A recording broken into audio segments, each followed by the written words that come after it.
চিত্র বিনোদন পিপাসু রংপুর মহানগরবাসীর জন্য শত বছরের ঐতিহ্যবাহী চিকলি বিল পাড়ে নির্মিত হয়েছে সিটি চিকলি পার্ক। 2015 সালের শুরুতে বিল পাড়ের মনোরম পরিবেশ নির্মিত হলেও এই পার্ক শুরুতে যেমন দৃষ্টিনন্দন ছিল তা হারিয়ে এখন দর্শনার্থীদের জন্য অনাকর্ষণীয় হয়ে দাঁড়িয়েছে। Hi guys, welcome to my YouTube channel. নতুন ভিডিও নিয়ে আপনাদের সামনে হাজির হয়েছি আমি কায়ম। চ্যানেলটিতে যারা নতুন, লাইক অ্যান্ড সাবস্ক্রাইব করে পাশে থাকবেন। ভিডিওর এ পর্বে আজকে আমরা কথা বলছি রংপুরের সেই ঐতিহ্যবাহী চিকলি বিলে নির্মিত সিটি চিকলি পার্ক। চিকলি বিল রংপুরের বিনোদন কেন্দ্রগুলোর মধ্যে অন্যতম একটি পার্ক।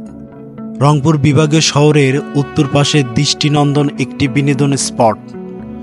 শহরে হনুমানতলা এলাকার শত বছরের প্রাচীন চিকলি বিল। শীতকালে অতিথি পাখির আগমনে মুখরিত থাকে এই জলাধার। বিলের চারপাশ সংরক্ষণ করে পুরো এলাকা বিনোদন পার্ক হিসেবে গড়ে তোলে রংপুর সিটি কর্পোরেশন। বিলে ঘোরার জন্য রয়েছে স্পিডবোট। গত কয়েক বছর ভ্রমণের পিপাসুদের আকর্ষণ কেড়েছে জায়গাটি। দূর দূরান্ত থেকে দল বেঁধে বনভোজন করতে আসে অনেকেই। চিকলি ওয়াটার পার্ক এর মূল আকর্ষণ হলো কৃত্রিম ঝর্ণা। দিনের চেয়েও রাতে এই ঝর্ণা দেখতে বেশি ভালো লাগে। নানান রঙের আলোর ঝলকানিতে চোখ ভরে যায়। পার্কের ভিতরে বেশ কয়েকটি খাল আছে, সেখানে স্বচ্ছ জলে খেলা করে রঙিন মাছ। দর্শনার্থীদের বসে আড্ডা দেওয়ার জন্য বিভিন্ন জায়গায় চেয়ার বা বেঞ্চের ব্যবস্থা রাখা আছে। তবে পার্কটির সমস্যা হচ্ছে একটি গেটে দুটি পার্ক নির্মিত হয়েছে। আমরা প্রথমে আপনাকে টিকিট কেটে সিটি চিকলি পার্কে প্রবেশ করতে হবে।